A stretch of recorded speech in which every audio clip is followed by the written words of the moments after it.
സ്ത്രീപീഡന ആരോപണത്തിന് വിധേയനായ യൂത്ത് കോൺഗ്രസ് മുൻ സംസ്ഥാന പ്രസിഡന്റ് MLA-യുമായ രാഹുൽ മാങ്കൂട്ടത്തിന്റെ പേരിൽ കോൺഗ്രസിലെ അടിപിടി ഇപ്പോഴും തുടരുകയാണ്. രാഹുൽ മാങ്കൂട്ടത്തിനെ പൂർണ്ണമായും തള്ളിപ്പറയണം എന്നൊരു വിഭാഗം ആവശ്യപ്പെടുന്ന സമയത്ത് രാഹുൽ മാങ്കൂട്ടത്തിന് വേണ്ടി നിലകൊള്ളുകയാണ് കോൺഗ്രസിലെ നല്ല വിഭാഗം.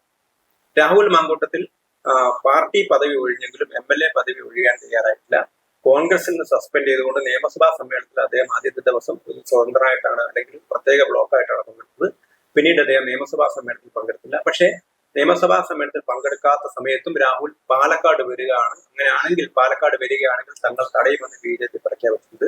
ഈ സമയത്ത് പാലക്കാട്ടെ 6 പ്രമുഖ കോൺഗ്രസ് നേതാക്കൾ, ബ്ലോക്ക് പ്രസിഡന്റ് ഉൾപ്പെടെയുള്ള നേതാക്കൾ രാഹുൽ മാങ്കൂട്ടത്തിന്റെ അടൂരുള്ള അവസ്ഥയിലെത്തിയിരിക്കുന്നു എന്നുള്ളതാണ് ഏറ്റവും ഒടുവിൽ കിട്ടിയ വാർത്ത.